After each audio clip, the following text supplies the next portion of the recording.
Headless Horseman, a well-known tale immortalized by Washington Irvine's novel The Legend of Sleepy Hollow, recounts the story of a headless rider who claims the heads of those who wrong him.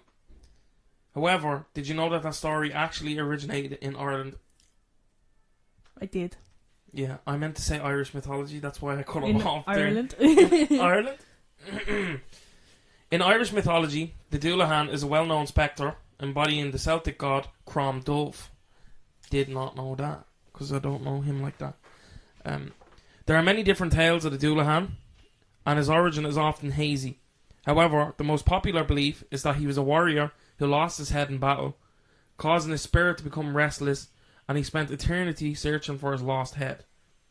Then, over time, he became bitter, and once he found his head, he shifted his focus upon other souls that he could drag to the afterlife with him. The horseman is said to don a long, flowing black cloak upon his headless, jet-black steed. He lifts his head high above him to scout the lands before him, searching for his next victim. He also claims his victims with the long whip he fashioned from the spines of said victims. I thought that was crazy. That's not cool. There was a movie like that, wasn't there? Sleepy Hollow, yes. No. Was it one we watched together where he took the spine out? Spine? Maybe it was 28 years later. It is 28 years later. Ugh. Yeah. Gross. That's not what I remember from that film. Schlong. Where was I? The head is said to be mangled and riddled with decay, resembling that of a melted candle. That's crazy. It bears a large, deathly grin and emits the smell of 1,000 rotten corpses. This isn't that different to you, Mel. I gave a disgusted look. Yeah. I've also heard that. I've heard that his head was covered in rotten flesh, and that's what the disgusting smell is. And it smells of rotten cheese, and he has the complexion of stale dough. So not stale dough. That's so fucking specific, though, isn't it? Yeah, Who's looking at it and being like, that dead head over there looks like stale dough? Yeah. When did he originate? You know. Or is it just an always sort of thing? Because it was originally it's Crom Dubh. I'll get into that, but yeah. People said he's the embodiment of Crom Dubh, which was a god that we used to sacrifice. We used to decapitate bodies.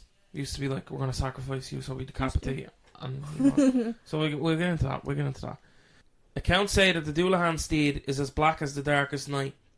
The Headless Horseman's mount can run so fast it sparks the ground beneath it, leaving a trail of char and igniting its eyes and hooves with glowing flames. That's badass. That's like Ghost Rider, Sam Elliott's character. Yeah. Go. Other times, he is said to sit upon a large horse-drawn carriage made of coffins, headstones, and the bones of his victims. 5 more of these deathly steeds are said to roam the lands of Ireland, leaving a trail of terror behind them. So, instead of just the one horse, he has 6 of them. Yeah. And they all headless too. So, yeah, that's in a lot of what I've read. I think it's Washington Irvine. What? The mic picks that up, you dick. I didn't know. Washington, I think because of Washington Irvine's telling of it, people kind of envision that little bitch robbed their culture. No, I won't call him a bitch, but it is what it is. I think because of the Sleepy Hollow novels, people imagine it as like a pumpkin-headed, headless dude, and the horse is just cool. It's just there for the ride. But in the Irish story, the horse is actually beheaded too, which is it the same horse? Because we're saying he's the soul of a warrior. So I'm wondering, was he kind of mounting that horse, and his kappa was dictated while on that horse, and the horse is just like, I'm sticking with you, bro. We're together. Maybe the horse got decapitated at the same time, I don't know. The path of the Dullahan is one many fear to be caught along after dark. He is said to prowl villages, holding his head once more out ahead of him with eyes aflame, searching for a new soul to reap.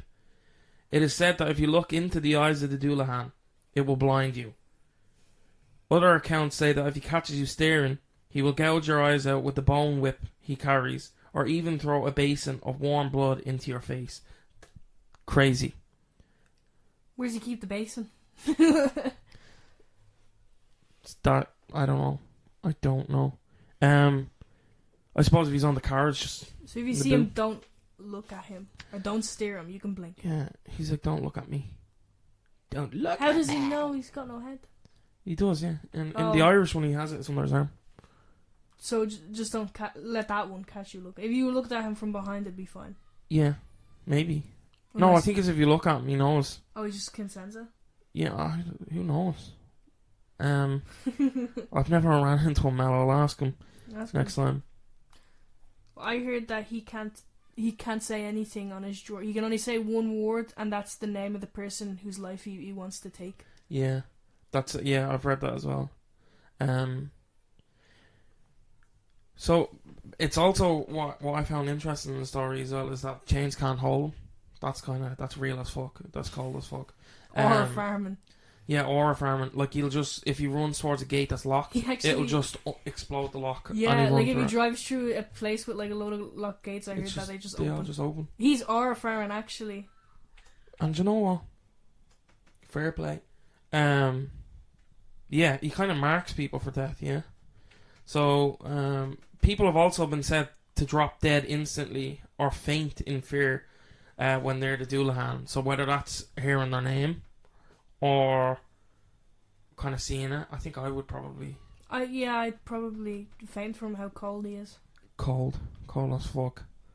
But this depiction of the Headless Horseman is believed to have evolved from the ancient Celtic god of fertility, Crom Dubh.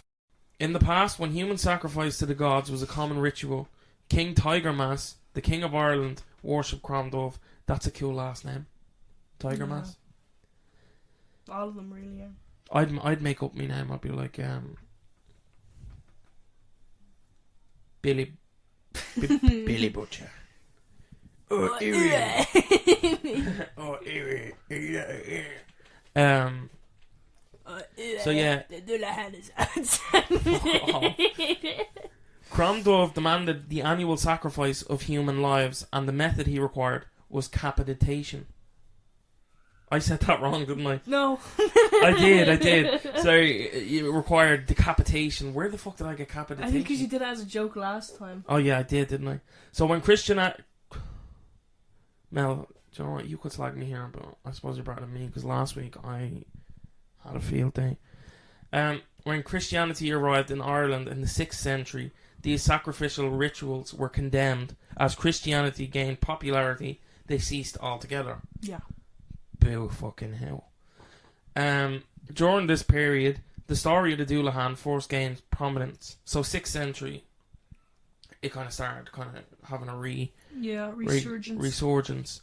The Irish people believed that Crom Dubh took his physical form to continue obtaining the sacrificial souls he saw. So basically, he was like, "Fine, I'll do it myself." So yeah, that's kind of like the old. I have sightings. That's cool. I have sightings.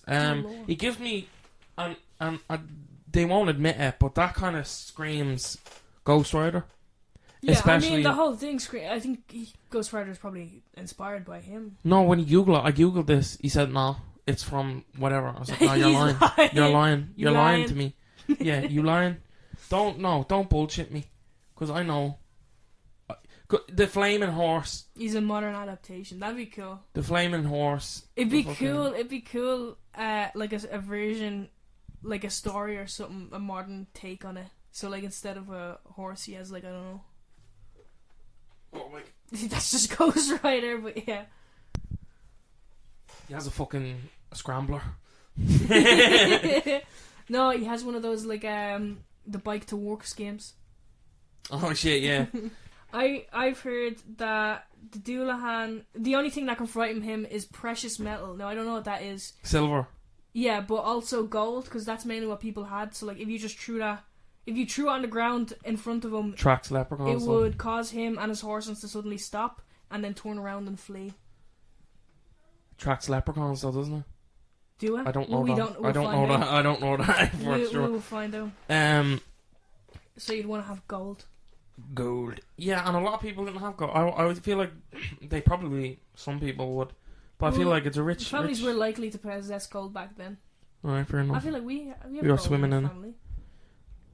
Tell people that, Mel. Fucking we want people. look we for want the Mel's gold Dullahan at the to end of the know. We want the Dullahan to know, so he'll leave rainbow. us alone. Yeah. I don't... Do you know what? Is there anything about jack-o'-lanterns? Jack-o'-lanterns? Jack-o'-lanterns? Because I thought that was a big thing for him. No, Or I the think that turnips. originated in Sleepy Hollow. Because Ireland, we didn't use jack-o'-lanterns. Yeah, we used turnips. And we used then turnips. Irish people went to America and there were no turnips for them, so they used pumpkins, and then everyone else started doing Yeah, it. but I think it was by that era, it was already an established legend. Because by the time they reached their Washington Irvine, I don't know, I haven't looked into it. The Sleepy Hollow book seems to have influenced a lot, and it does, because different countries actually have different iterations of the story. Yeah. I think Germany has one. America obviously has their own story of it. There's one recently in a different country that I'll actually jump into. So I'm gonna do you have a hand, Father? The Dullahan and turnip carving are both associated with Halloween and the Festival of Sound, so I don't think they're actually... The Dullahan is a headless horseman, often depicted riding a black horse and carrying his own head. Carving turnips into jack-o'-lanterns was an ancient tradition in Ireland and Scotland, used to ward off evil spirits during Samhain, the Celtic New Year, when it was believed the spirits of the dead walked the earth. So I guess... And he's also at his most prominent at Halloween. Yeah, so I guess it was to kind of ward him off, but it wasn't like a surefire way of doing it. way of getting him. Getting him. I used to think it was because, like, he was... I think I heard before he was forced to have a turnip as a head or something. So then when he saw the ones that were carved, he got, like, scared and left, or, like, he just reminded him of his past. Decapitating all these hoes in here. He just thinks there's a lot of other... Oh, well, wouldn't he be happy? Yeah, it's not just me. Tries to make friends with I thought turnips. he'd be like, oh, for me. Like your man in fucking Alvin and the Chipmunks Chipwrecked. Remember? You had the little coconuts with the faces on them. Yeah. Or he's like, it's for me? So in the 1600s, in Roper's Rest, just off the Black Pits Road in Dublin, the Dullahan was sighted patrolling the area in search for a victim by local residents of the area for several nights. When one fateful night, the residents nearby heard a loud whinnying. That's right, isn't it? A loud whinnying? Yeah. Residents nearby heard loud whinnying, followed by hooves on gravel coming from a nearby estate, where some locals even said they saw the spectre carrying a freshly severed head, never to be sighted again. Several weeks later, the corpse of Thomas Roper, then the Viscount of Baltinglass, was found violently decapitated by the family, and the body had been decaying for some time, correlating with the earlier sightings of the Dullahan. Now, the family stated that some locals knew of the beheading sooner, but neglected burial for fear of being cursed by the Dullahan for disturbing his work, while the residents thought the body had been there for some time due to neglect by the family, and the Dullahan claimed the head of the already dead corpse as an easy claim. An easy claim is a crazy way to put it. An easy claim of a soul. That's kind of because it went into a whole thing where basically some of these residents were supposed to be caretakers for the grounds in Baltinglass. Yeah. And he had been dead for a while. Like the corpse was corpsing. Yeah. So the residents neglected to kind of bury him, is what the family are saying. But the residents are saying that wasn't their job, you were their family. Yeah. So the story shifts who's to the family, like? the Roper family. He's the Viscount Thomas Roper. So his family would be his wife and children. Would they have been like English that came over? When was this? This is the 1600s, so kind of a time of, I don't know. This correlates with the, what the fuck did we do on this? This correlates with the Doctor Who. Yeah. 1600s, no 1700s. That was shit. But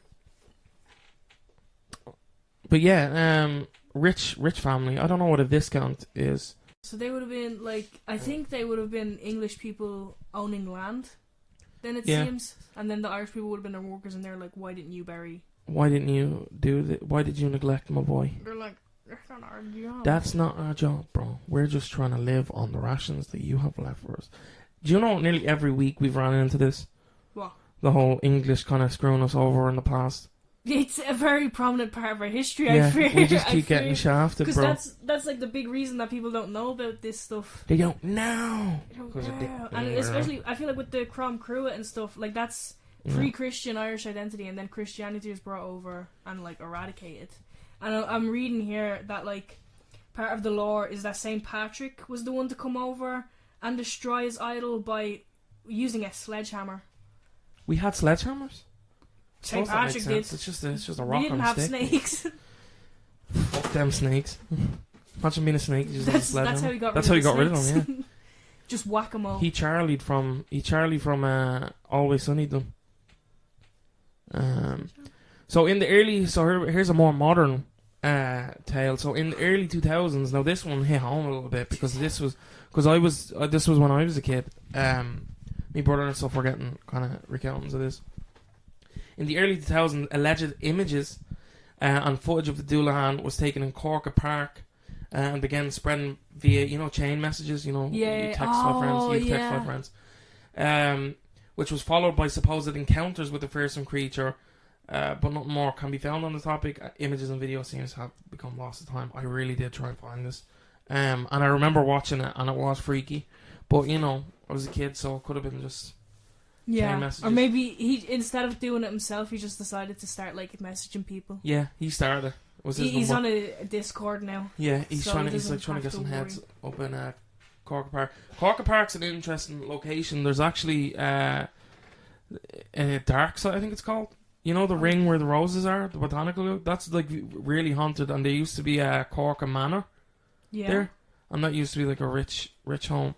And from what I've read in the lore, in certain variations of the Dullahan, he doesn't necessarily just claim randomers. Yeah. It's usually people who are evil or tainted with sin. Oh. In some versions, again, Ghost Ridery.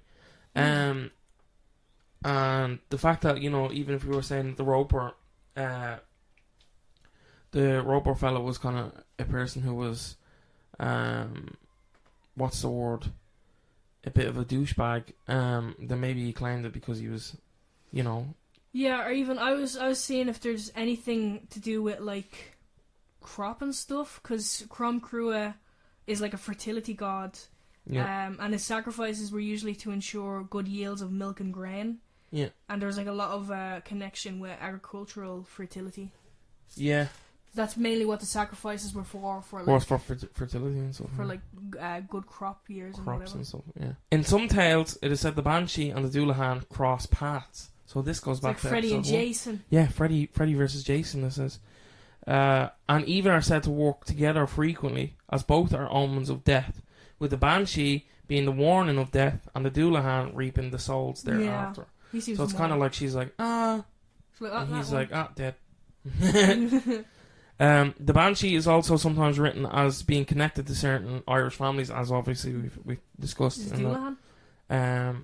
What? Does the Dullahan have like certain? Oh, No. that'd been cool. That's what the Dullahan kind of works across the board. He's just kind of like, he's I don't want to whoever. hold whoever, you can get it, y'all can get it. So it's sometimes said that the Dullahan again reaps the souls of those who are tainted with sin or evil, basically. Other stories says he acts randomly. It also says that no lock, door, or gate can stop him, as he has the power to blow open lock gates and doors at will. We've already been over that. So it's one of those, and when you're researching it, it's hard to tell what the original kind of tellings are. So in researching it, it's kind of one of them stories again, because as we were saying, our culture kind of relies on oral tradition and storytelling, and a lot of our records have been destroyed the time or the English. But yeah, I think it's one of those that's kind of is also connected to other cultures, like we were saying with some of the other ones. In Germany, there's the tale of a headless horseman, and just as recently as let me find this. So one thing that I did find was an article in 2025 of an alleged sighting of a headless horseman in Mexico. So in the video, there's a man sitting in a car, and it's a CCTV video. You can hear clopping on cobble, and then you can see what looks to be like a spectre. Yeah. But the horse doesn't look... In it, you can kind of see the outline of it, but it looks more ribby. Like, it looks like a bones, basically. Yeah. And the dude in the video is just like... Shocked. What the hell? Like, just... I don't know if I buy it, but it was pretty popular in that. But that shows the reach of the character or the story or legend. He's not just gone to Ireland, he's going global. He's just going global.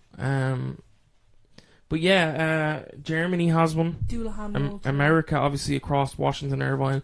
There's also another Irish author who wrote about a pre-Sleepy Hollow, and he actually originally brought it to America.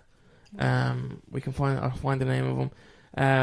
But he moved to Washington, which is crazy, to fight in their armies. And then when his kind of army tenure was up, he began writing stories that then brought the Dullahan to America and told stories of sightings there and in Mexico and stuff. So it goes to show how our traditions kind of cross the globe with us. So yeah, what are we saying on this one? I think genuinely at one point it's plausible as a spirit, and it could have even been like, I don't know. I'm gullible with stuff like that. I want to believe in like Irish heritage and culture and stuff like that. I don't want to believe we lived in a time where it was fantastical and stuff like this is going down. But I can see where the energy of this is horseshit, because it easily just could have been a dude who heard the legends and went around scaring people. We took his head off. Just started driving around. But what I did see was people were talking, a lot of riders back in the day would pull the collar of their clothes up over their head when it was cold to block wind. And sometimes, you see that, you're like, what the fuck? Oh, from behind. No head. Could look. Kind of looks like he has no head. No head. But yeah, I don't know. What's your... I hope to never see him. Yeah, I think I do buy it. Always carry gold. And carve your... That's actually... I actually saw the torn up thing was to do with another figure that we might cover. Which one? Something Jack. Is it Stingy Jack? Spring Heel Jack? I don't think so. Wait. Spring Heel Jack is English, I think. It's just a little guy with little horns and jump roof to roof, doing his Stingy Jack. Stingy Jack. Yeah. Jesus. And then that's why they're called Jack-o'-lanterns. So hopefully we cover them another time. Maybe a Halloween episode. Could be. It's still early. Yeah, I'm gonna carry gold on me always now. Yeah, I think I'd buy it. It's not. I'm a big into spiritual things, and we've had a lot of battles in Ireland. And is it a case that's one, or is there several, and it's kind of like a legend? Something that I actually read as well is when he lost his head and was searching for it. Now, this is only in one story, that's why I didn't add it. So when he was searching for his head, he couldn't find it for ages, and that was kind of the image of it. Yeah. So he struck a deal with evil red guy to basically, he gets his head back, and he gets, as long as he fulfills a certain amount of souls, he gets, his form back, and he gets to go to the afterlife untainted. Now, that seems a little too close to Ghost Rider for me, because in the Ghost Rider comics, I'm a bit of a nerd. Ghost Rider makes a deal with Mephisto to save his dad. Mephisto's like, haha, your soul's mine. Oh, you wanna escape? You gotta do this for me. And that is be a bad bitch. So yeah, I don't know. What else I think what you were saying is kind of similar to Stingy Jack, because he makes a deal with the devil and then he tricks him a couple of times. I don't know the full story of him yet. Yeah, we can dive into that. But yeah, I thought it was an interesting story. I think it's one of the more famous stories. I think that the Banshee, it's been having a bit. Oh yeah, definitely Headless Horseman, because I feel like it's also featured a lot more, like more prominently. Yeah, and in franchise and stuff. Yeah, I think it's also. It's not it's not really credited for an Irish story though. Yeah, it's when people hear Headless Horseman, you're like, oh, Sleepy Hollow. Yeah. No. That one's a fake story, I'll have you know. I don't know if real ones are fake, but like, you know, put some respect on her name. Yeah, I think I buy the vengeful spirits thing. It's kind of like Banshee in that way. It's kind of one of them Irish stories where if you're walking in the park, you're bricking it. You're like, if I hear galloping behind me, you know, I'm gonna be real. Yeah, I'd be scared no matter what. It's just a horse. Yeah, even if it is a horse, I don't know. Horses are not. Horses are alright. No, if it's gallop, it's gonna run you over. Yeah, but if you're dark at night, why would I be out dark at night? Yeah, I like it. I like Sleepy Hollow. I like the Sleepy Hollow movie. That's good with Johnny. Oh, you know. Johnny Depp. Oh, it's good. Yeah, it's good. I like the vibes of it. Very Halloweeny film, and we're in kind of the I'd say the middle of summer. No, it's Halloween. No, because August is the last month of summer. I feel Halloween. Yeah, we're getting close to it. I can feel it in the air. I can feel it in my nuggets. in the air now. Phil Collins over there. But yeah, that was the story of the Dullahan. Thanks very much for listening. Thank you. Always much appreciated. And please do remember to follow us on all social media accounts. And also follow the podcast wherever you get your podcasts. And leave a rating. And even a comment. Throw us a comment. Could be hi. Could be Mel is short. You don't know that. Could be Dylan is... The stack of books says different. We got to put her on a stack of books every episode. So she can reach I'm coughing to ruin the audio. You can't use that now. Yeah, I can. I'll let her on that. You alright there, buddy? She's scared because people know now. But yeah, I've been Mel.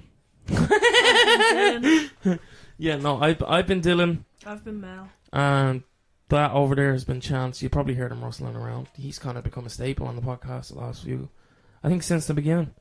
But yeah, thanks, much appreciated. Catch you on the next one.